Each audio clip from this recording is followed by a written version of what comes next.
Pada kesempatan kali ini, terima kasih kita ucapkan kepada Dr. Rizky Rahmadian, spesialis ortopedi, konsultan pinggul lutut, MCAS, atas kesempatannya untuk memberikan kuliah subuh kita pada pagi ini yang bertema The Role of Diagnostic Imaging in Orthopedic. Uh, Mungkin langsung saja kita persilakan kepada Dr. Rizky untuk memberikan kuliah subuh pada pagi ini. Kepada Dr. Rizky, kami persilakan, Dok. Baik, terima kasih. Assalamualaikum warahmatullahi wabarakatuh. Eh, Pertama-tama, marilah kita panjatkan puji dan syukur kepada Allah Subhanahu wa Ta'ala yang telah memberikan rahmat dan karunia-Nya kepada kita, sehingga pada hari ini kita masih diberikan kesehatan ya dan kesempatan untuk berkumpul bersama di kegiatan rutin kita setiap hari Minggu pagi, kuliah subuh, yang membahas baik itu mengenai hal-hal yang berkaitan dengan pendidikan kita di bagian bedah ataupun hal-hal lain gitu ya yang bisa memperkaya khasanah keilmuan kita lah gitu ya. Nah, jadi semoga hal ini bisa kita laksanakan secara rutin ya. Salawat beriring salam kita sampaikan kepada Nabi besar Muhammad Sallallahu Alaihi Wasallam yang telah membawa kita ke keadaan seperti sekarang ini yang bisa kita nikmati bersama, bagaimana kemajuan keilmuan yang bisa kita sama-sama rasakan manfaatnya. Jadi ketika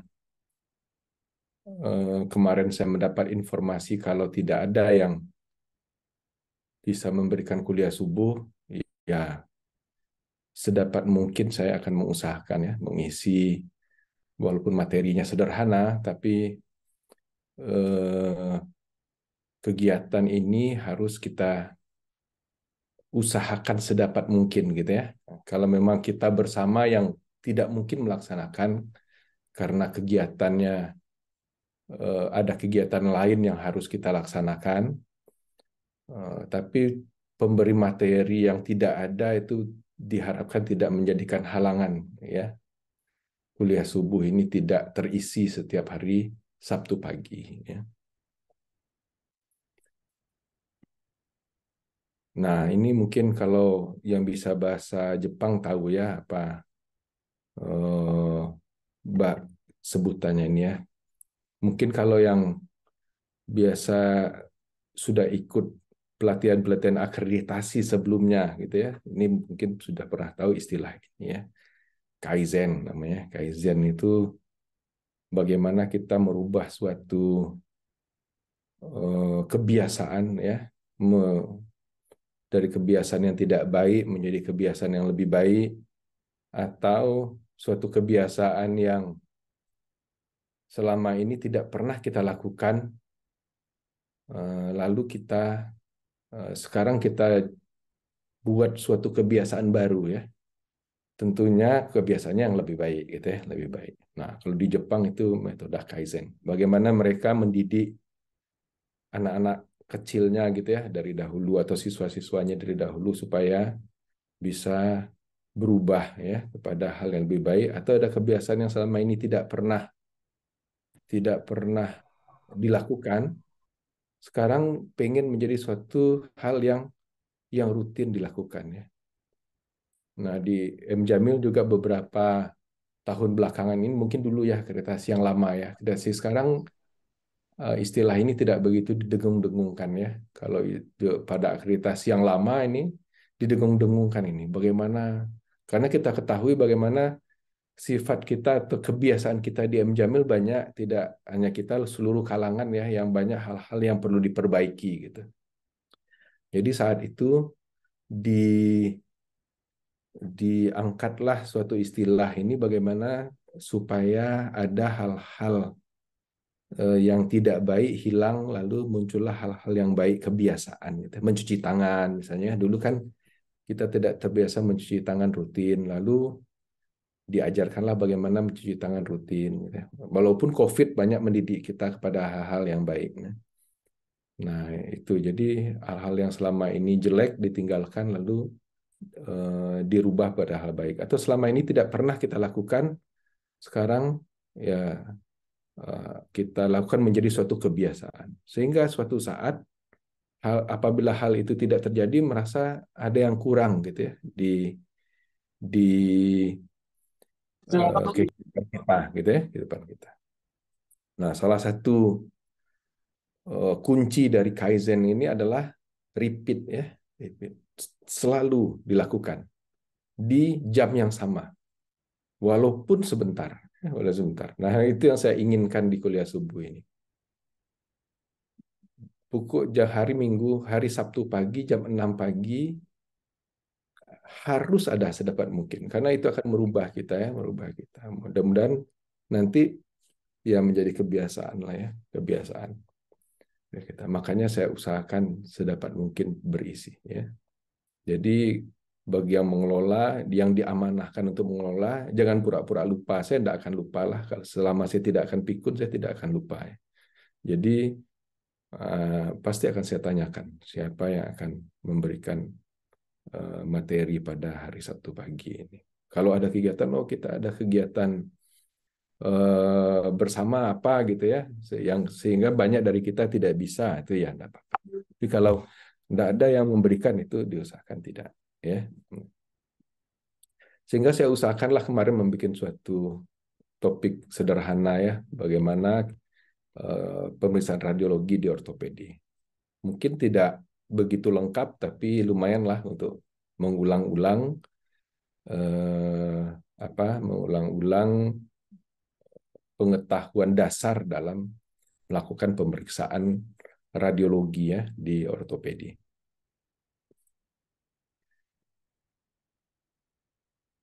Jadi di ortopedi memang pemeriksaan radiologi ini menjadi suatu pemeriksaan yang rutin lah ya, bagaimana membantu kita menegakkan suatu diagnostik. Tentu saja secara sejarahnya radiologi ini sudah sangat lama saja, selama sekali ditemukannya sejak tahun 1895 saat ditemukannya X-ray.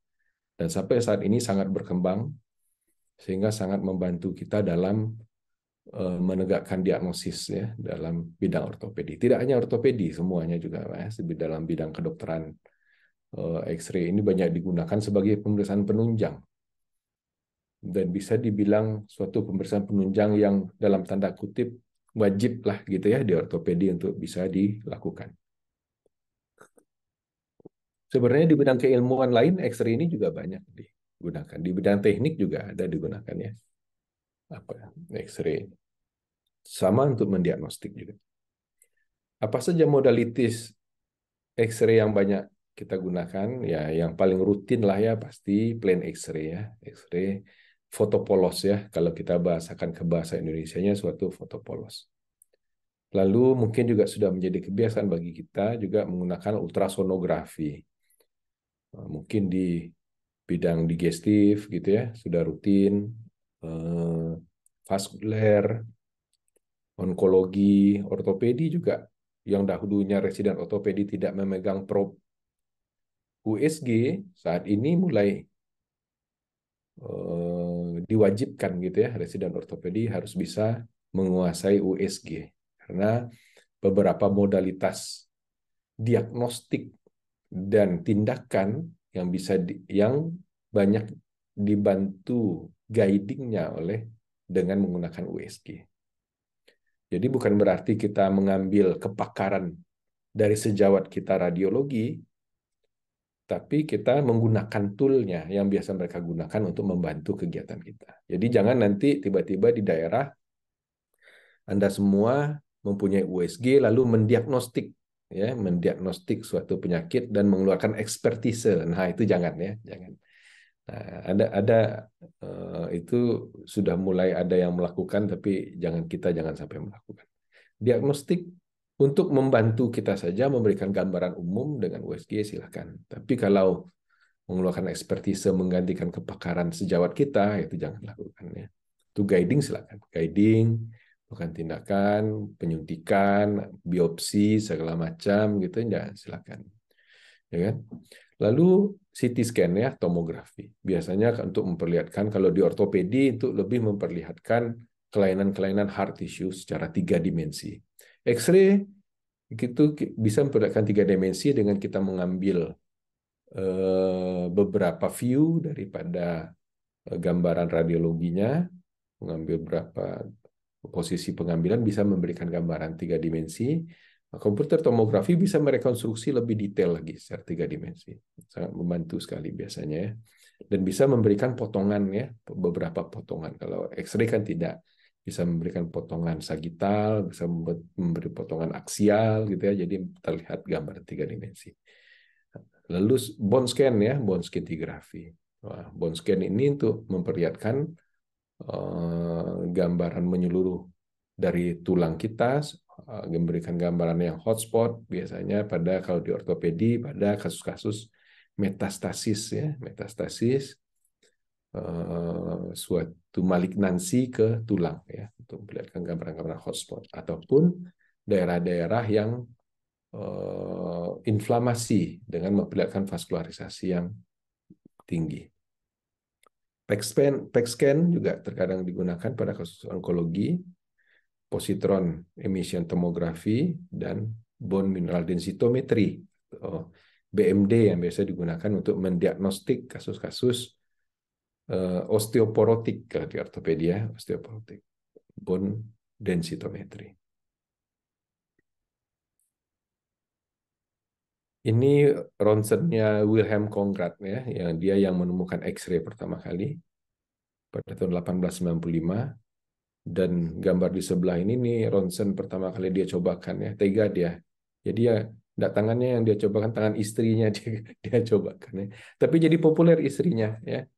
Jadi populer istrinya dengan sebutan Bertha's hand, Bertha nama istrinya kali ya, Bertha apa saya enggak tahu. Bertha's hand. Nah, ini gambaran pertama, ronsen pertama, gambaran istrinya. Kayaknya pakai cincin ini. Jadi apa itu X-ray? X-ray itu adalah suatu, yang pasti itu suatu radiasi ya, yang dengan energi yang tinggi. Jadi elektromagnetik yang tinggi dengan gelombang 0,01 sampai 10 nanometer. Dapat mempenetrasi ya, menembus jaringan dan diserap sehingga memberikan gambaran ya, memberikan gambaran pada film yang menyerap gambar apa radiasi tersebut. Pada di ortopedi itu biasanya untuk pemeriksaan penunjang lapis pertama biasanya, walaupun tidak bisa kita sebutkan untuk seluruh kasus lapis pertama. Pada kasus-kasus tertentu bisa saja saat ini ultrasound sebagai lapis pertama, tapi hampir 90% kasus ortopedi lah ya, itu fotopolos menjadi investigasi pemeriksaan penunjang lapis pertama. Bisa memberikan gambaran 2 dimensi dengan kita mengambil beberapa view. Biasanya view yang paling populer itu adalah AP dan lateral ya. Anteroposterior dan lateral. Dan bisa kita ambil view-view lain seperti view oblik, dan ada view-view khusus ya yang bisa kita gunakan untuk mendiagnosa kasus-kasus tertentu. Ada yang mengistilahkan satu view itu tidak berarti ya, tidak begitu berarti. Jadi ya, diusahakan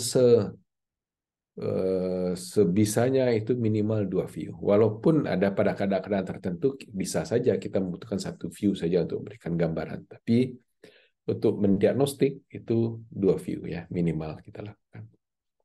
Dan ya secara cost pemeriksaan penunjang ini termasuk cost yang paling murah ya, yang murah untuk kita lakukan. Nah, sekedar mengingatkan saja, ini biasanya di pemeriksaan radiologi itu ada suatu aturan yang kita kenal dengan rule of two ya. Mungkin sudah ada yang lupa apa maksud masing-masing rule of two itu.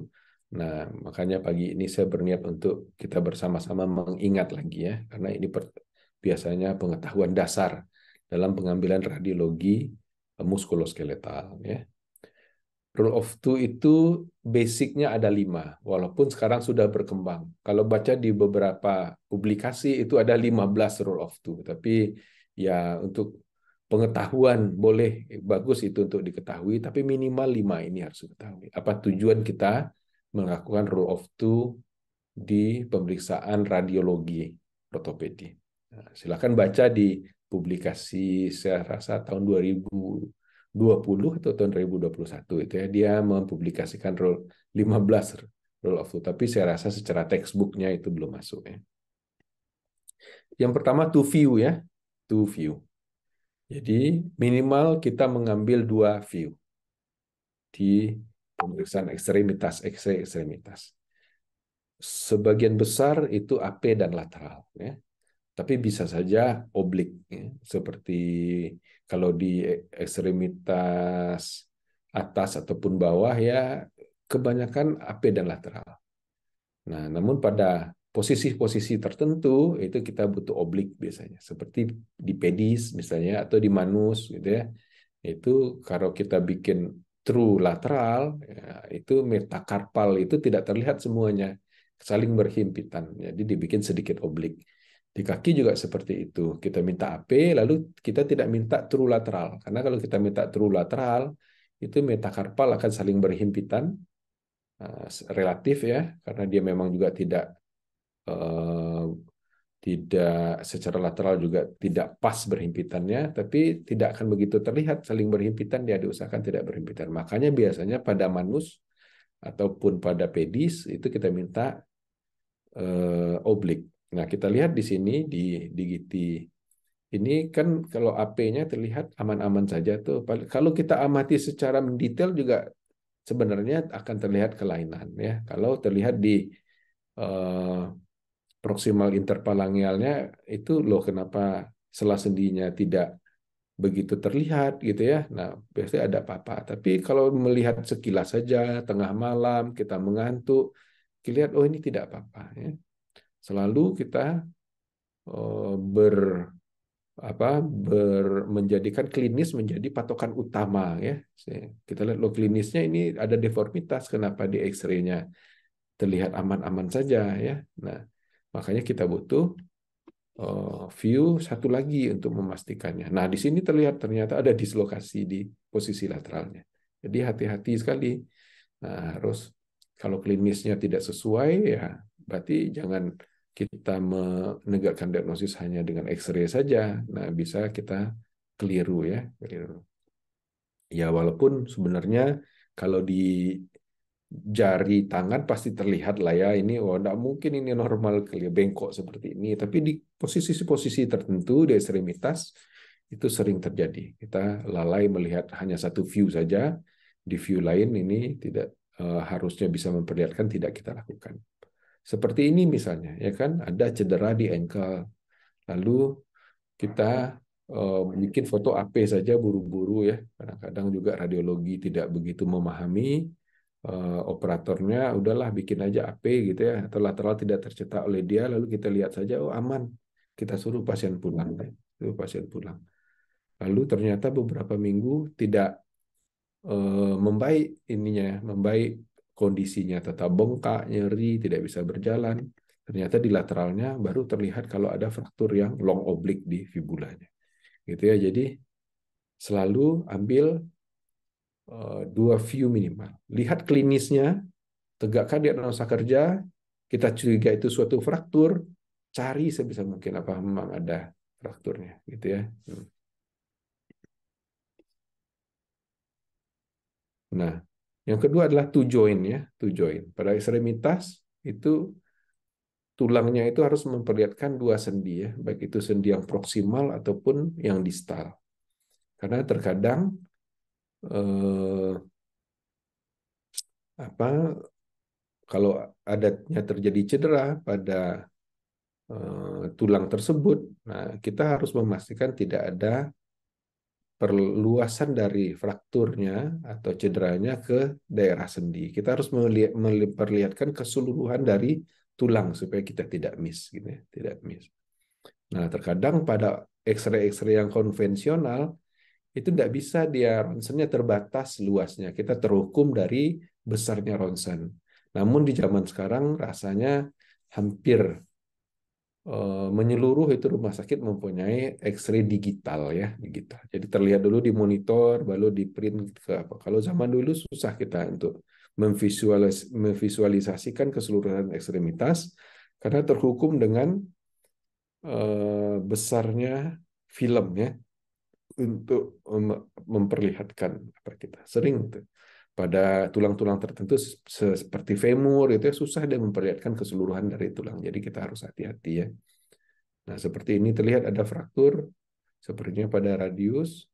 Lalu ternyata begitu diperlihatkan keseluruhan, ternyata ada dislokasi di distal radio ulnar joint. Nah, ini sangat merubah strategi tindakan kita dengan terlihat adanya kelainan pada sendinya. Atau seperti ini femur paling sering ya, femur paling sering. Pasien datang dengan deformitas dan nyeri di daerah femurnya, lalu kita minta ronsen.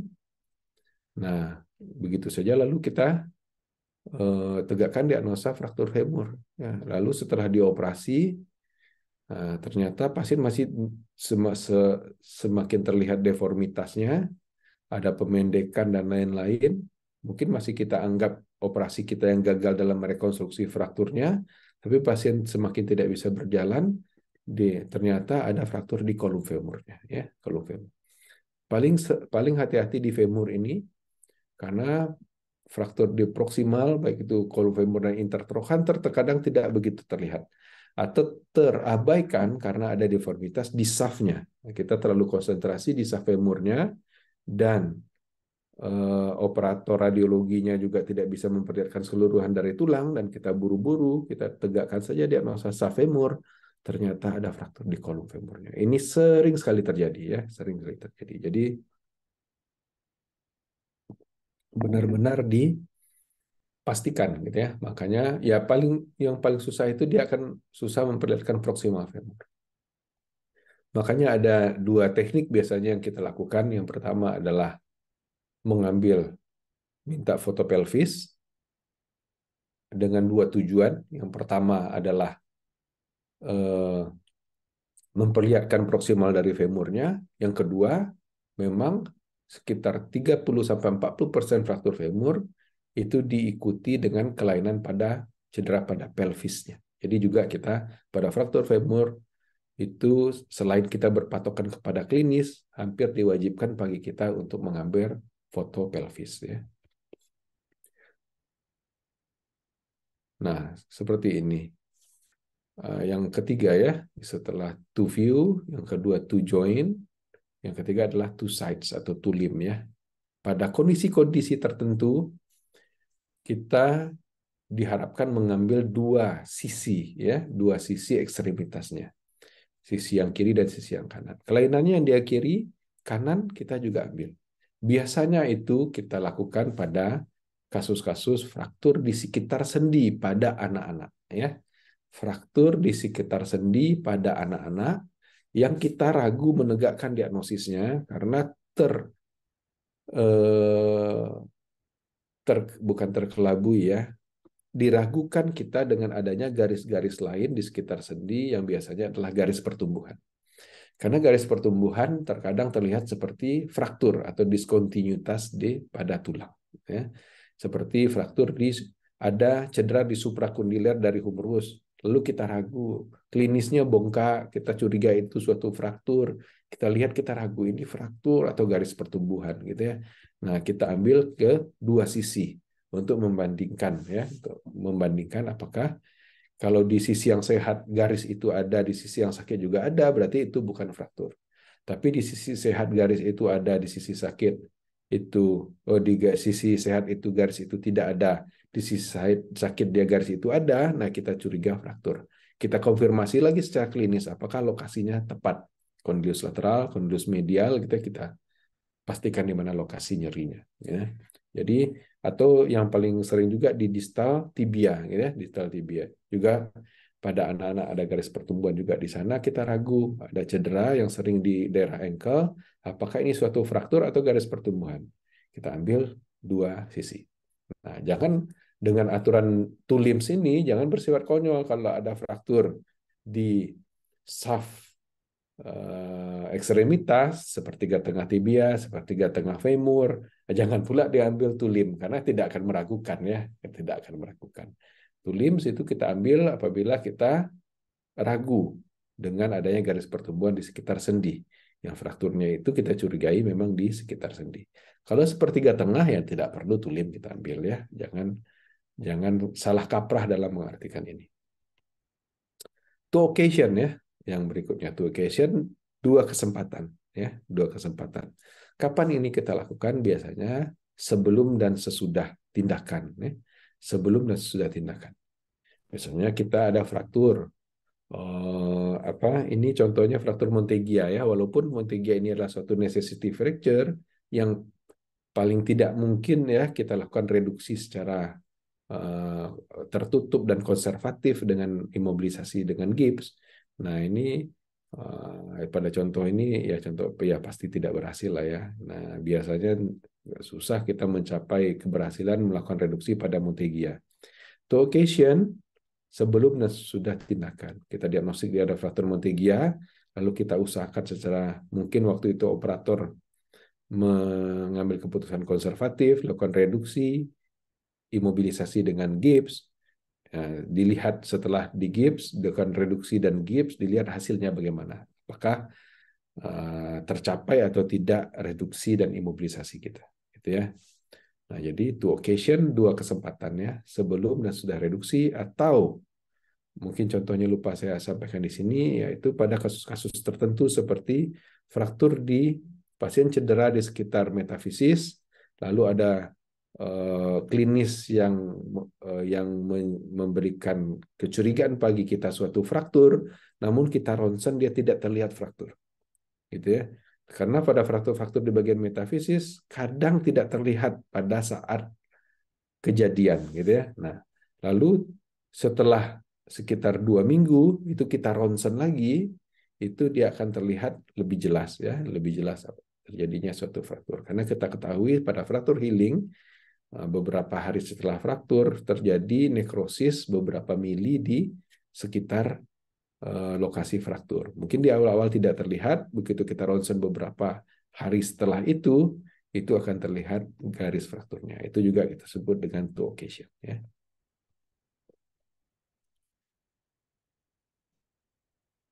Two abnormalities ya berikutnya. Jadi pada kondisi-kondisi mekanisme trauma tertentu, nah itu kita harus mencurigai ada terjadi beberapa kelainan di beberapa tempat. Nah, makanya penting bagi kita dalam menegakkan suatu fraktur itu mengetahui bagaimana mekanisme traumanya. Seperti mungkin pada pasien ini itu jatuh dari ketinggian ya, jatuh dari ketinggian pada posisi kaki menumpur terlebih dahulu, ada bengkak di kedua kakinya, pedisnya, lalu kita diagnosislah dengan sebagai suatu fraktur calcaneus bilateral. Ya. Nah kita ketahui mekanisme trauma jatuh dari ketinggian yang menumpu di tumitnya itu hati-hati di bagian ekstremitas di atasnya akan terjadi cedera juga gitu ya, apakah di sendi lutut, di sendi panggul, di tulang belakang ya, di tulang belakang. Jadi terkadang kita abai untuk memeriksa di bagian lain. Nah, ini harus kita periksa sekali dengan baik, jangan-jangan ada abnormalitas lain di bagian lain di tubuh pasien tersebut ya. Nah, ternyata di sini ada kelainan di tulang belakang ya, hati-hati sekali. Fraktur calcaneus dengan mekanisme trauma berdiri, cedera tulang belakang ini sangat mungkin terjadi. Jadi dicek apakah ada kelainan pada tulang belakang atau tidak. Ini sering sekali miss bagi kita ya pada fraktur-fraktur di sekitar pedis pada fraktur calcaneus. Jadi kita cek juga di bagian lain, kalau memang ada kecurigaan kita ronsen. Nah, di tulang belakang. Atau di femur misalnya, di femur. Ada kelainan di femur, biasanya di pelvis hampir sekitar 30-40% ada kelainan, kita minta juga ronsen pelvis ya.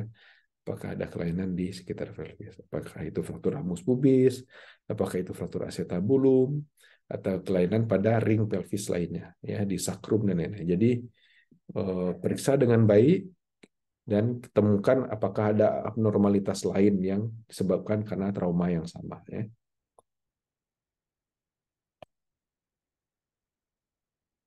Nah, terkadang kita butuh view-view lain, ya, untuk pada pembesaran selain dari AP lateral dan oblik.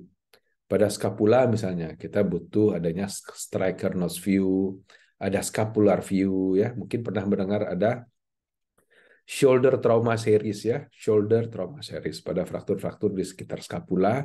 Kita kadang butuh adanya true AP, scapular Y view, dan axillary view, ya. Nah, axillary view. Nah, itu kita sebut dengan shoulder trauma series. Di shoulder, ya, seperti shoulder scapular Y view, axillary view, shoulder through AP, Hillsah view, dan lain-lain. Di elbow ada Coley view, wrist ada pada kelainan pada carpal tunnel, kita minta carpal tunnel view.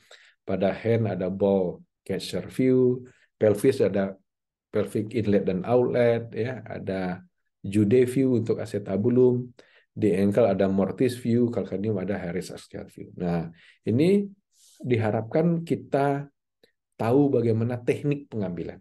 Ya, harusnya ini pengetahuan dari kita cuman mengorder biasanya di radiologis, tapi sayangnya teman-teman kita di radiologi, di operator kadang tidak menguasai ini. Jadi harus kita yang mengarahkan. Seperti di ankle, ya, itu mortis view ini sering sekali kita lakukan, namun ternyata operator radiologi terkadang tidak mengetahui ini. Nah, kita harus memberitahu bagaimana tekniknya mengambil mortis view. Jude view juga seperti itu. Banyak mungkin yang tidak tahu, ya. Di radiologi, mungkin di operator-operator pengambilan ronsen. Nah, kita harus memastikan eh, tim radiologi melakukan pengambilan dengan cara yang benar sehingga kita bisa mengambil informasi dari ronsen tersebut. Nah, kalau enggak nanti informasinya tidak valid, ya. Membacanya aja sudah susah karena pengambilannya tidak benar, ya tidak informatif, ya, ronsen yang dihasilkan. Interpretasi radiologi. Memang interpretasi radiologi itu dilakukan oleh sejawat kita radiologi, namun terkadang kita juga harus menguasai, ya. Karena di saat-saat tertentu di emergensi itu tidak bisa diinterpretasikan segera oleh dokter radiologi. Kita terkadang harus membantu menginterpretasikan, ya. Jadi harus belajar kita bisa menginterpretasikan hasil pengambilan ronsen fotopolos tersebut, ya. Walaupun sebenarnya harusnya radiologi pun ada jaga 24 jamnya untuk bisa menginterpretasikan hasil-hasil ronsen yang di luar jam kerja, gitu, ya. Namun terkadang itu tidak terlaksana sehingga kita pun harus mempunyai kemampuan menginterpretasikan. Nah, apa yang harus kita pastikan? Yang pertama adalah sebelum kita membaca di nomor 1 ini, pertama kita harus mengkonfirmasi pasti, ya. Apakah benar ronsen yang kita baca itu adalah ronsen pasien yang kita maksud? Kita konfirmasi namanya, usia, dan kita pastikan riwayatnya memang betul sesuai dengan pasien tersebut. Lalu kita baca secara sistematis, ya. Apakah dari dalam keluar atau dari luar ke dalam, kita harus sistematis supaya tidak ada hal-hal yang terlewatkan, ya. Kita cek bagaimana tulangnya, densitasnya, lokasi dari frakturnya atau kelainan lain pada tulang tersebut, bagaimana soft tissue-nya, bagaimana sendinya. Kita baca secara sistematis sehingga kita tidak terlewatkan. Bagaimana kita bisa membaca suatu yang abnormalitas? Tentunya kita harus mengetahui bagaimana yang normalnya terlebih dahulu, gitu, ya. Harus kita biasakan membaca. Nah, untuk apa saja, untuk mendiagnosa apa saja di ortopedi biasanya, ya sebagian besar ya pasti trauma, ya. Adanya fraktur, dislokasi, subluxasi, adanya kelainan bagaimana hasil dari tindakan kita setelah kita reduksi atau setelah kita operasi, kelainan pada soft tissue, atau evaluasi dari implan yang kita gunakan, atau pada kasus-kasus infeksi dan tumor, ya. Nah, ini biasanya kita gunakan. Pada kasus-kasus degeneratif juga banyak, ya. Apakah ada osteoporosis, ada kelainan degeneratif pada sendi, nah, itu ronsen membantu. Bagaimana kita bisa membaca dengan baik suatu ronsen? Nah, mungkin sudah sebagian besar tahu, tapi diingatkan lagi, ada mnemonik yang biasa kita gunakan dalam membaca X-ray. Yang pertama adalah ABCS ya, ABCS. Mohon maaf salah pengetikan di bawah karena buru-buru. A yang pertama adalah adequacy dan alignment. Apakah ronsen kita adekuat untuk kita baca, identitasnya ada, dan memang sesuai dengan rule of two yang kita inginkan ya, rule of two yang kita inginkan. Dua view, kualitas image-nya bagaimana, apakah dosis radiasinya cukup memberikan gambaran yang kita inginkan ya. Lalu alignment untuk melihat aksis daripada tulang tersebut, apakah sudah acceptable atau tidak reduksi kita, atau untuk melihat sebelum kita tindak apakah dia displace atau tidak gitu ya frakturnya, kita nilai pada adequacy dan alignment ya.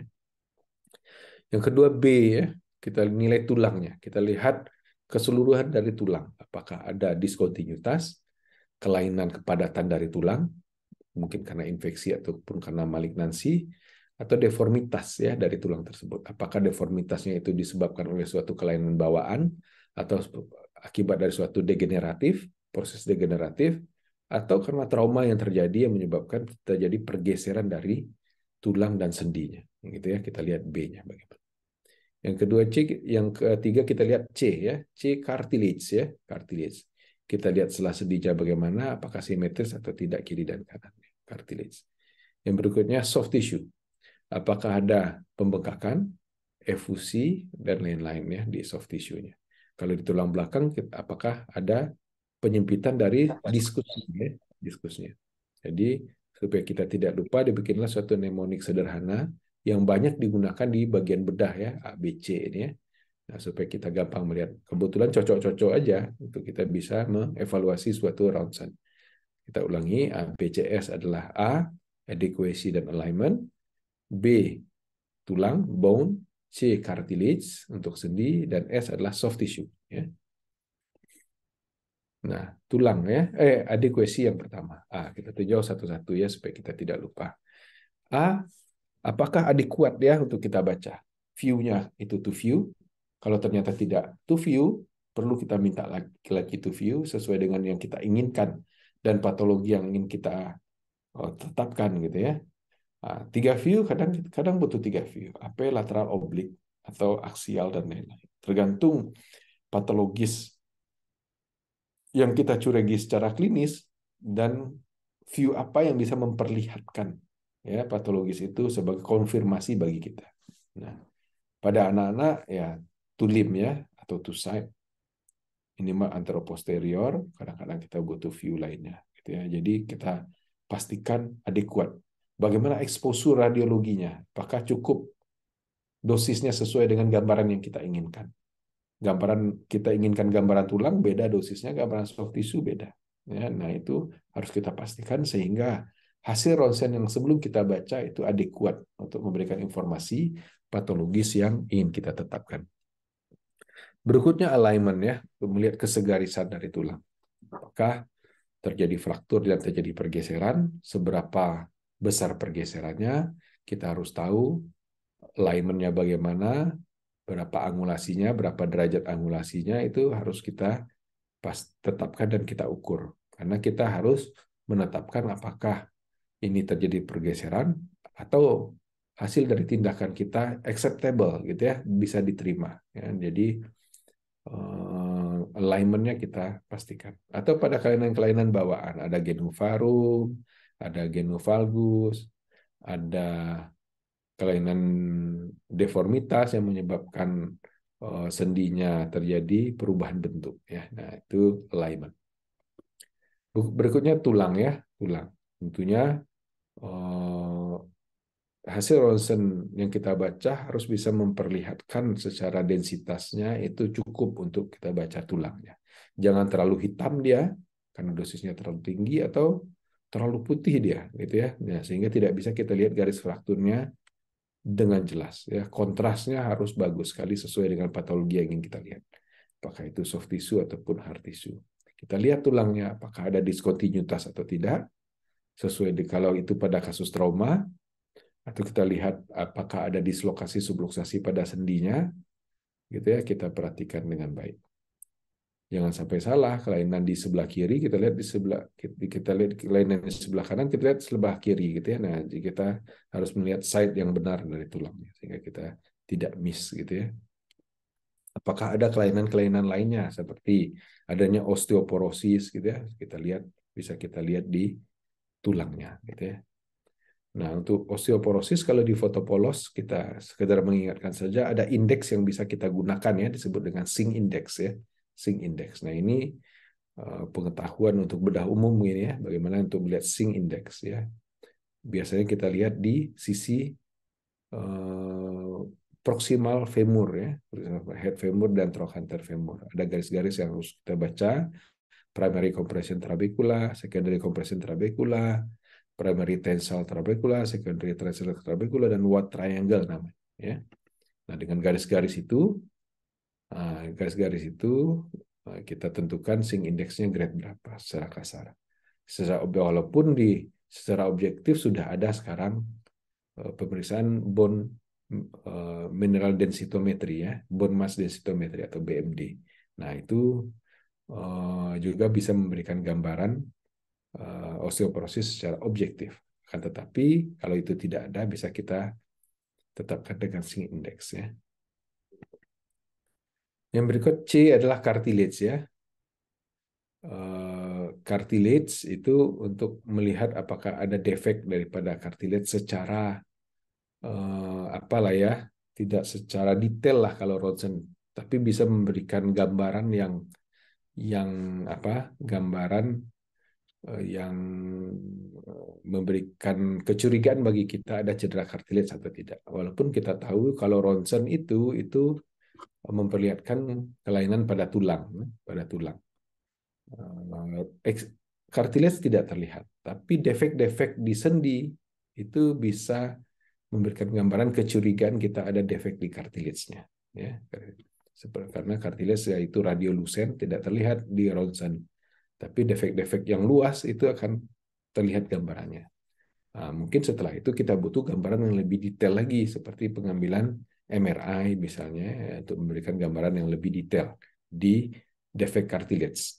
Seperti di tulang belakang, itu di diskus juga bisa kita lihat dengan adanya penyempitan dari sela intervertebralnya. Itu gambaran, ada kelainan pada diskus. Sehingga apakah kita butuh melanjutkan kepada pemeriksaan yang lebih detail lagi dengan MRI. Soft tissue ya, itu untuk mengevaluasi apakah ada kelainan di soft tissue ya. Soft tissue biasanya apakah ada pembengkakan atau di elbow itu ada fat pad gitu ya, yang memberikan kecurigaan kita apakah ada terjadi fraktur atau tidak. Nah, untuk memberikan gambaran fraktur atau dislokasi gitu ya, sebagian besar ini layak ada di trauma di ortopedia, apakah ada hanya dislokasi murni atau ada fraktur dan dislokasi gitu ya. Nah, karena ada beberapa istilah yang bisa kita ambil biasanya di ortopedi, misalnya cedera di sekitar sendi, apakah ini dislokasi murni, apakah ini fraktur dislokasi, yang mana terjadi dislokasi dan fraktur di komponen sendinya, atau fraktur dan dislokasi, gitu ya. Terjadinya fraktur dan terjadinya dislokasi, tapi tidak di komponen sendi. Fraktur di shaft dari humerus, dislokasi shoulder, kita sebut dengan fraktur dan dislokasi. Tapi terjadi fraktur di komponen sendinya seperti ini tuberculum major dan terjadi dislokasi di shouldernya, kita sebut fraktur dislokasi. Gitu ya.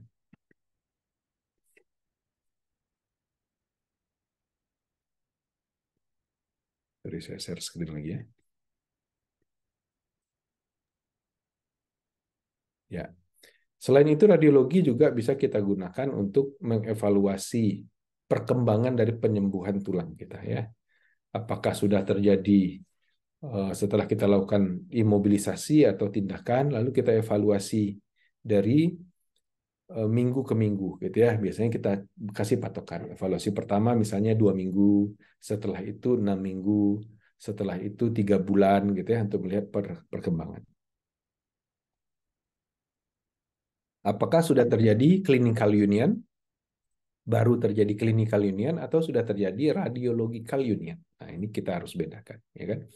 Clinical union adalah terjadinya penyembuhan sudah terjadi penyatuan dari tulang, sudah tumbuh kalusnya atau soft kalus sehingga sudah terjadi penyatuan dari tulang tersebut sehingga di fracture site-nya sudah tidak bergerak lagi, ya. Nyerinya sudah tidak ada di fracture site dan sudah tidak ada abnormal movement lagi. Itu kita sebut dengan clinical union. Begitu kita ronsen, itu garis frakturnya masih terlihat, ya, masih terlihat. Jadi secara klinis dia sudah union, tapi secara radiologis dia belum union. Kita sebut dengan clinical union, ya, clinical union. Sedangkan apabila sudah terjadi radiological union, nah itu pasti secara klinis sudah sembuh karena tahapan pertamanya clinical union dulu. Lalu kita lihat secara radiologis sudah terjadi konsolidasi, garis frakturnya sudah tidak terlihat lagi. Itu kita sebut dengan radiological union. Sudah terbentuk harkalus dan garis frakturnya sudah mulai menghilang. Terjadi radiological union. Clinical union disebut juga dengan clinical sticky, ya, clinical sticky. Jadi tulang yang waktu sebelumnya itu kalau normalnya itu seperti stick, ya, seperti batang, lalu kalau dia fraktur batangnya itu patah dan setelah terjadi clinical union sudah sticky lagi dia, sudah kayak stick lagi dia, sudah lurus begitu. Sudah bisa mengangkat tungkainya lagi, mengangkat lengannya lagi gitu ya. Tapi kalau kita ronsen garis frakturnya masih kelihatan. Itu kita sebut dengan clinical union. Ya. Kalau radiological union sudah terjadi penyembuhan secara radiologis, ya. Secara klinis dia sudah pasti sudah union, tapi secara radiologis itu garis frakturnya sudah mulai menghilang dan terbentuk harkalus. Nah, apa beda union dengan konsolidasi? Nah, union itu sudah terjadi repair tapi masih incomplete repair. Kalau konsolidasi itu complete repair. Kita lihat di ronsen benar-benar sudah hilang pembuluh darah, sudah hilang garis frakturnya, ya. Nah, pada union kalus sudah mulai terbentuk, ya, kalus sudah mulai terbentuk. Tapi kita lihat suatu kalus yang membesar biasanya di sekitar frakturnya. Pada konsolidasi kalusnya sudah terjadi osifikasi. Kadang-kadang sudah mulai terjadi sudah mulai terjadi remodeling dari sudah membentuk tulang normal lagi gitu ya, remodeling. Nah, kalau union itu ya memang sudah kalau clinical union nyerinya sudah menghilang, ya, sudah mulai menghilang. Secara klinis sudah tidak ada rasa nyeri lagi, sudah sticky dia, ya. Kalau konsolidasi pasti sudah pendes. Pada union mungkin masih ada lah nyeri-nyerinya, ya, karena masih dalam proses penyembuhan gitu ya. Karena konsolidasi dia sudah benar-benar kuat dan tidak nyeri sekali. Secara ronsennya ya halus masih terlihat, garis fraktur mungkin masih ada terlihat, tapi sudah mulai tertutup oleh kalus. Kalau konsolidasi total dia sudah terjadi garis frakturnya sudah hilang, kalusnya sudah benar-benar tebal, densitas kalusnya sudah sama dengan tulang karena sudah terjadi penulangan dan kemudian sudah mulai terjadi remodelingnya. Shape dari tulangnya sudah mulai terbentuk lagi. Karena memang perlu kita ketahui bersama, satu-satunya bagian tubuh kita yang bisa mengalami remodeling di saat penyembuhan adalah tulang, ya, tulang. Jadi tulang tersebut dia bisa dalam penyembuhannya bisa membentuk beremodeling kepada bentuk normalnya lagi. Kalau soft tissue lain tidak ada, scar tidak. Kalau dia menipis bisa scar, tapi hilang 100% tidak bisa. Tulang bisa, ya. Tulang mungkin pada awal penyembuhan dia kalusnya tebal gitu ya, menebal dan seperti pembengkakan. Nanti dengan berjalannya waktu dari bulan ke bulan, tahun ke tahun, kalusnya itu akan menipis dan membentuk tulang lagi seperti biasa. Itu kita sebut dengan remodeling, ya, remodeling. Kadang juga pada reduksi fraktur yang tidak sempurna itu masih ada angulasi, namun angulasinya itu masih dalam sudut-sudut yang acceptable, ya, acceptable. Nah, ini dari waktu ke waktu, tahun ke tahun akan terjadi remodeling, sudutnya itu akan menghilang. Jadi kita sama-sama harus mengetahui indikator-indikator akseptabilitas daripada tindakan kita dalam melakukan reduksi suatu fraktur, ya, baik itu reduksi terbuka ataupun reduksi tertutup. Karena dengan kita bisa mencapai akseptabilitas dan kita bisa mengimobilisasi pada sudut akseptabilitas tersebut, nanti sisanya remodeling, kemampuan remodeling akan menyelesaikan. Namun kalau kita di luar sudut-sudut akseptabilitas tersebut, itu kemampuan remodeling dari tulang tidak mampu untuk melakukan, sehingga akan terjadi deformitas permanen dan gangguan fungsi dari pasien. Makanya kita harus bisa, tugas kita mengembalikan fraktur ke kondisi yang acceptable. Nah, sehingga tulang bisa sembuh pada kondisi yang acceptable dan nanti remodeling akan membantu untuk menyempurnakan deformitas tersebut.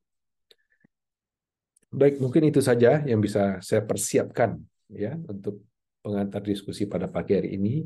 Silakan kalau mau ada yang bertanya. Terima kasih. Assalamualaikum warahmatullahi wabarakatuh.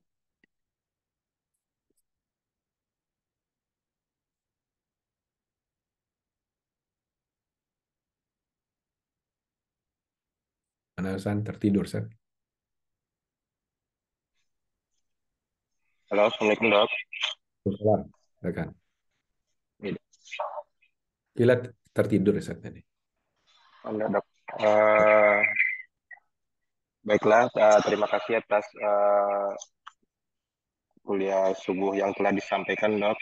Mungkin kepada rekan-rekan PPDS, ada yang ingin uh, bertanya, kita persilakan.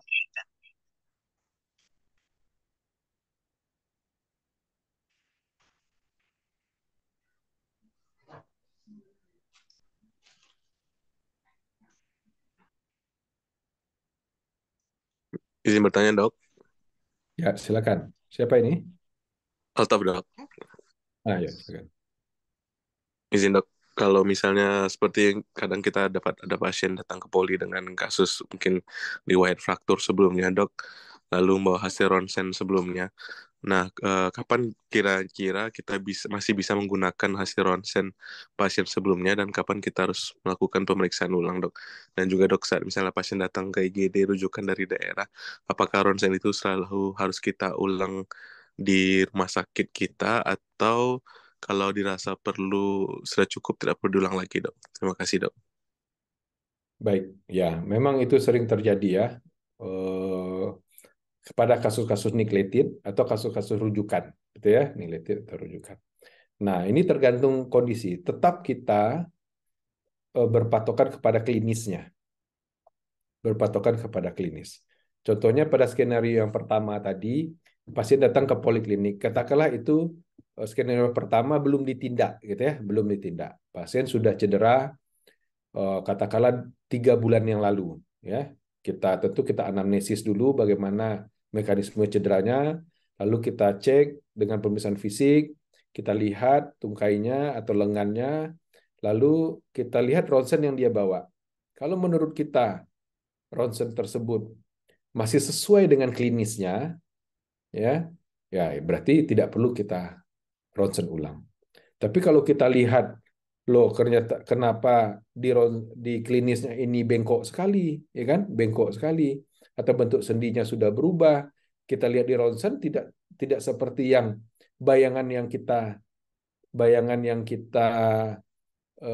terbayang oleh kita gitu ya, yang kita perkirakan gitu ya. Nah, itu oh, ini tidak sesuai antara klinis dengan ronsen yang lamanya. Nah, itu kita ulang ya, kita ulang. Tetap kita berpatokan kepada klinis. Kita lihat loh ini deformitasnya berat sekali. Kenapa di ronsen seperti ini tidak tidak begitu berat? Berarti sudah ada perubahan, mungkin sudah ada manipulasi di antara itu ya kan. Nah, karena kebiasaan pasien kita pergi berurut atau pergi mencari bantuan ke tempat lain, atau mungkin sudah ditata laksana tapi dia buka imobilisasinya, rehabilitasinya tidak betul. Nah, itu ya kita ronsen ulang. Tetap kita berpatokan kepada klinis. Begitu kita merasa tidak sesuai pemeriksaan penunjang yang dia bawa dengan klinis yang kita lihat, itu kita ulang ronsennya. Atau mungkin ronsennya tidak adekuat, ya, tidak adekuat. View-nya tidak cukup, atau tidak terlihat dua sendi, dan sedangkan kita curiga kelainannya sampai ke proksimal dan distal dari regio tersebut, itu kita ulang ronsennya. Atau dia pasien skenario berikutnya, pasien datang ke poliklinik untuk follow up, gitu ya, follow up tindakan kita. Kita lihat ini sudah berapa lama ini ronsennya. Oh, sudah 6 minggu misalnya, atau udah 1 bulan. Sedangkan perkiraan kita itu sudah sudah terjadi perubahan daripada penyembuhan dari tulangnya, harus kita evaluasi. Apakah sudah harus mulai weight bearingnya sudah bisa berapa persen gitu ya, tidak sesuai dengan gambaran yang kita inginkan, atau belum informatif ronsennya, karena ronsennya masih ronsen yang lama. Itu kita ulang sebelum kita putuskan kita merehabilitasi, meningkatkan tahapan rehabilitasinya. Nah, kalau pasien ke UGD, selalu kita cek klinisnya. Cek klinisnya, apakah gambarnya sesuai atau tidak, atau apakah ronsennya tidak adekuat atau tidak. Kalau kita rasa gambaran klinis dan ronsennya sesuai dan sesuai dengan perkiraan kita, ya tidak perlu kita ulang. Ronsennya sudah adekuat, gambarnya sudah bisa menggambarkan yang kita inginkan, tidak perlu kita ulang. Apa yang diulang, ya kan? Tapi kalau kita lihat ronsennya tidak adekuat, tidak terlihat dua sendi, tidak informatif sesuai dengan pemeriksaan fisik kita, itu kita ulang. Ya, kalau selama sesuai saja ya tidak perlu. Asal kita bisa mempertanggungjawabkan kesesuaian antara klinis dengan kelainan ronsen yang diperlihatkan. Gitu ya, Taf ya. Baik, Dok. Terima kasih, Dok. Ya. Silakan bertanya. Izin bertanya, Dok. Silakan. Siapa ini? Afwan Fajri, Dok. Afwan, silakan. Afwan. Izin bertanya, Dok. Pada pasien-pasien yang dengan bobot badan yang cukup besar sehingga itu di film untuk foto tidak dapat terekspos, itu solusinya baiknya bagaimana, Dok? Seperti kita merasa pada pasien gemuk yang pelvisnya cukup besar dan tidak muat di filmnya, Dok. Ya. Kira-kira itu baiknya seperti apa solusinya yang akan kita lakukan, Dok? Terima kasih, Dok. Ya, solusinya yang pertama adalah, ya kalau kita ingin memperlihatkan keseluruhan secara langsung, ya harus punya film yang besar. Itu yang pertama ya, film yang besar. Yang kedua ya digital ya. Kalau kita seperti kita di M Jamil itu ronsennya kan digital, itu bisa itu. Bahkan persentasenya persentasenya itu bisa kita atur-atur berapa persen yang diinginkan ya. Nah, itu dengan digital bisa memperlihatkan keseluruhan dulu, lalu diatur persentasenya. Tapi kalau ronsen yang konvensional dan ternyata filmnya juga kecil dan tidak bisa memperlihatkan keseluruhan, ya terpaksa kita ambil 2 kali ya, ambil 2 kali. Ambil sisi yang mana dulu ya, sisi sebelahnya lalu sisi berikutnya. Atau kalau di femur ambil sisi sepertiga tengah ke distal lalu tengah ke proksimal. Lalu nanti baru kita rekonstruksi di luar. Kita gabungkan ronsennya di luar gitu ya. Nah, itu zaman dahulu. Saya rasa sekarang sebagian besar rumah sakit sudah ronsennya digital ya, bisa diapakan. Tapi kalau tidak, ternyata film besar tidak ada, tidak dapat gambaran yang sesuai dengan gambaran yang ideal, memperlihatkan dua sendi, keseluruhan dari pelvis, gitu ya. Nah, terpaksa kita ambil 2 kali, lalu kita rekonstruksi filmnya di luar. Gitu ya, pokoknya kita gabungkan di luar. Namun, itu tidak bisa di-courting itu ya, dalam kita menegakkan diagnosis. Rule of two yang sesuai dengan kondisi yang kita inginkan, itu harus kita dapatkan. Ya, apakah itu to view, to join, to limb gitu ya, harus bisa kita dapatkan. Apakah secara ronsen sekaligus ataupun harus diambil beberapa kali dan kita rekonstruksi ronsennya di luar, gitu ya, kita gabungkan di luar filmnya, didempet-dempetkan. Itulah sederhananya ya kita lakukan. Itu ya, Fon ya. Gimana Dokter Afwan Fajri? Baik, Dok. Terima kasih banyak, Dok. Ya. Silakan kepada presiden lain yang ingin bertanya.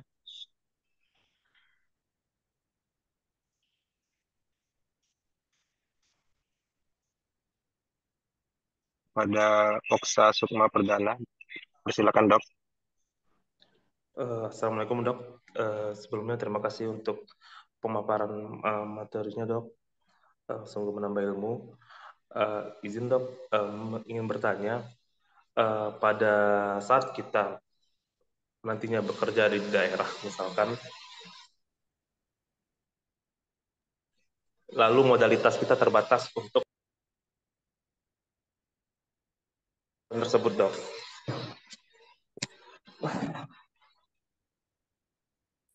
Ulang lagi Oksa, putus-putus ya.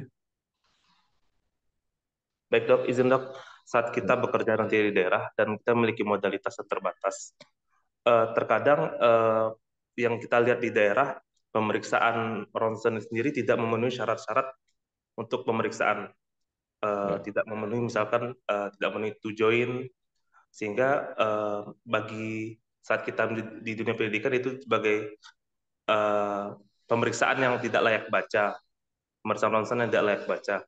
Nah, kalau misalkan di M Jamil kan ada pemeriksaan yang bisa direkonstruksi dok. Nah di daerah, apakah dengan misalkan satu kita ambil ankle joint-nya, satu kita ambil yang pemeriksaan yang tulang panjangnya digabung, apakah itu bisa masuk sebagai sudah layak baca atau memang harus diulang sampai memenuhi kriteria to join-nya itu dok? Terima kasih dok. Ya. Ya, itulah tadi ya, pada ronsen-ronsen yang konvensional, pada alat ronsen yang lama, itu memang terkadang terhukum dengan ukuran film biasanya ya, ukuran film. Nah, atau memang ekstremitas pasien itu yang panjang sekali. Jadi tidak muat di satu film. Ya, solusinya ya begitu, Oksa. Diambil 2 kali ya. Diambil 2 kali, daerah sendinya diambil, apakah itu proksimal dan distal, lalu daerah safnya, lalu direkonstruksi di luar, disambung di luar. Boleh ya, seperti itu. Memang begitu kadang solusinya. Tapi kalau sudah berpraktek masing-masing nanti di daerah, jangan ini menjadi suatu hal yang excuse gitu ya. Oh, sudah terlihat frakturnya, sudahlah, enggak apa-apa. Nanti ketika dirujuk, ketahuan kalau ada kelainan lain di bagian ekstremitasnya yang tidak terlihat oleh ronsen. Jadi biasakan itu harus selalu dilakukan sesuai dengan rule of two itu. Gitu ya. Jadi bisa kita lakukan dengan melakukan pengambilan ronsen beberapa kali, lalu kita gabungkan di luar. Gitu ya. Yang penting informasi bisa kita dapatkan. Gitu ya, Oksa ya. Baik dok, terima kasih banyak dok. Silakan bertanya. Silakan kepada residen lain yang ingin bertanya.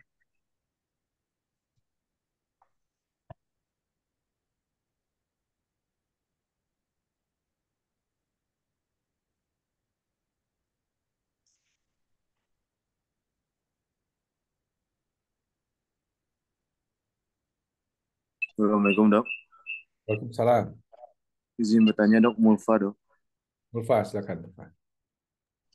Pada pasien-pasien yang kita temui pada fraktur pelvis contohnya dok.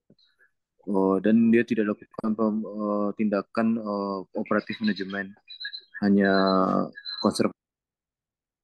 Nah itu tetap kita lakukan pemeriksaan ronsen kontrol dok pada pasien saat nanti di ruang. Baik. Terima kasih dok. Jadi fungsi ronsen yang pertama adalah untuk mendiagnostik, konfirmasi diagnostik kita. Terima kasih dok. Yang kedua, ya silakan. Saya jawab ya. Fungsi ronsen yang pertama adalah untuk diagnostik, untuk mengkonfirmasi diagnosa kita atau menguatkan diagnosa kita. Yang kedua adalah untuk memfollow up tindakan kita dan penyembuhan pasien. Gitu ya. Jadi pada kasus-kasus yang kita lakukan manipulasi, ini yang berkaitan dengan tindakan ya, yang kita lakukan manipulasi, sehingga kita harapkan adanya perubahan dari manipulasi kita, itu harus kita evaluasi. Misalnya, masuk pasien di UGD dengan fraktur metafisa distal radius, lalu kita putuskan konservatif, kita lakukan tindakan reduksi dan gips. Pasca tindakan itu langsung kita ronsen, gitu ya. Sebelum tindakan kita ronsen dan kita ukur sudut-sudutnya, 3 sudut itu, lalu pasca tindakan kita ronsen lagi dengan view yang sama, kita lihat hasil tindakan kita, apakah tercapai atau tidak reduksi kita. Karena kita harus memutuskan apakah reduksi tersebut tetap kita pertahankan karena sudah acceptable, atau kita harus melakukan revisi. Kita ulang reduksi atau kita konversi kepada operatif. Ya. Berikutnya, apabila kita putuskan untuk konservatif, tapi kita tidak lakukan manipulasi, contohnya fraktur pelvis yang stabil, misalnya fraktur ramus pubis superior, posisinya acceptable.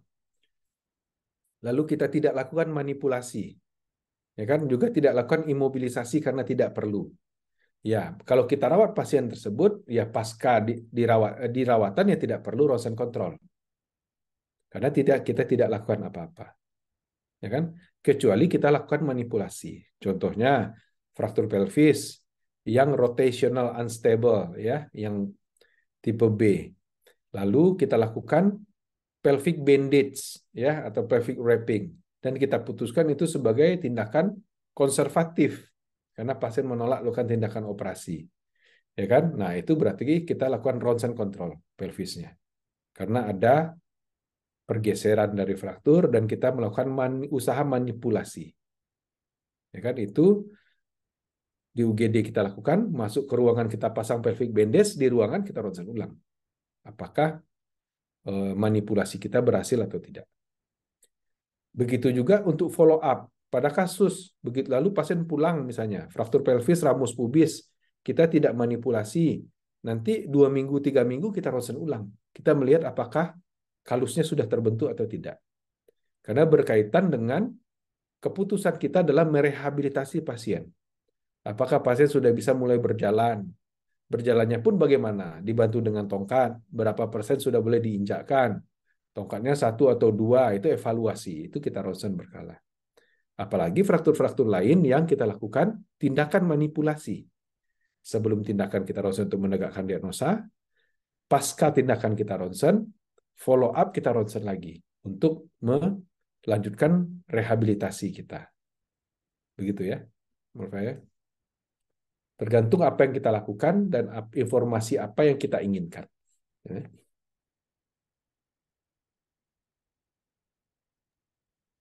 Bagaimana Dokter Mulfa? Terima kasih dok.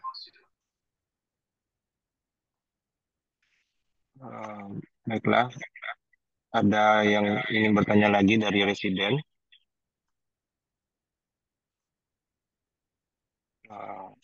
Baiklah dok, izin ditutup dok, berhubung jam sudah lewat jam 7.10 dok. Ya. Mungkin satu lagi yang perlu saya ingatkan, untuk pasien fraktur di UGD, itu harus dipasang bidai dulu sebelum di ronsen ya. Harus dipasang bidai dulu sebelum ronsen. Jangan sampai pasien pergi ke radiologi tanpa imobilisasi. Jadi begitu pasien datang ke UGD, dilakukan tegakkan diagnosa kerja, lakukan gentle inline traction, pasang bidai sesuai dengan kaidah pembidaian, evaluasi hasil pembidaian kita, baru berangkat ke ronsen.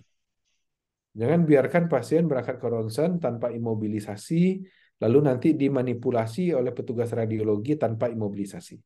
Nanti akan semakin bergeser dan semakin menyebabkan cedera ya di soft tissue-nya. Jadi itu diingat-ingat sekali. Wajib diimobilisasi di saat ronsen.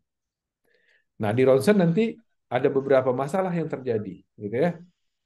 Nah, ketika mengambil foto AP lateral atau oblik. Nah, ini makanya harus selalu di antara kita yang jaga itu mendampingi pasien di ronsen.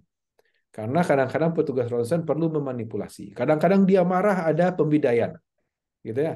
Ya, karena tidak mengerti saja gitu ya. Jadi kita harus berikan pengertian. Kadang-kadang bidai itu menyulitkan mereka dalam melakukan ronsen harus kita dampingi. Kalaupun harus dibuka, harusnya tidak boleh dibuka karena ronsen sekarang itu bisa AP dan lateral cross table. Pada tertentu dia harus manipulasi dengan memiringkan ekstremitas. Sebenarnya itu tidak boleh ya. Makanya harus kita dampingi. Pasiennya kan nanti dimanipulasi oleh sejawat radiologi atau petugas radiologi, nanti terjadi cedera yang lebih berat di sekitar frakturnya. Gitu ya. Jadi wajib diimobilisasi dan didampingi ke tempat ronsen supaya hasil yang didapatkan sesuai dengan keinginan kita dan tidak perlu mengulang-ulang. Emang enak diekspos dengan radiologi berkali-kali, ya kan? Tidak enak. Jadi supaya tidak berulang-ulang bolak-balik pasien, jadi harus didampingi sana, ya. Jangan lupa.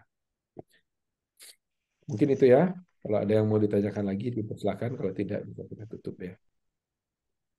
Baik, terima kasih dokter. Ada presiden yang mau bertanya lagi mungkin, dipersilakan.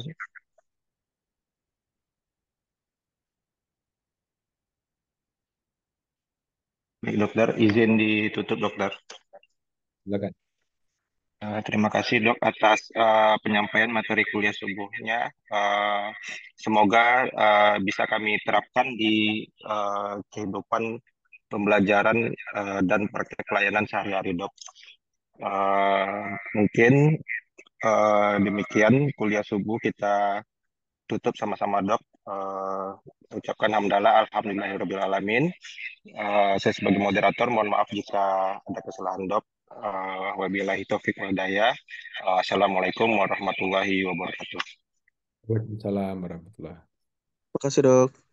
Terima Terima kasih. kasih. Sama. Oke, Dok. Sama. Terima Izin, kasih Tip. dok. Ya. Selamat bekerja. Terima kasih dokter. Sama.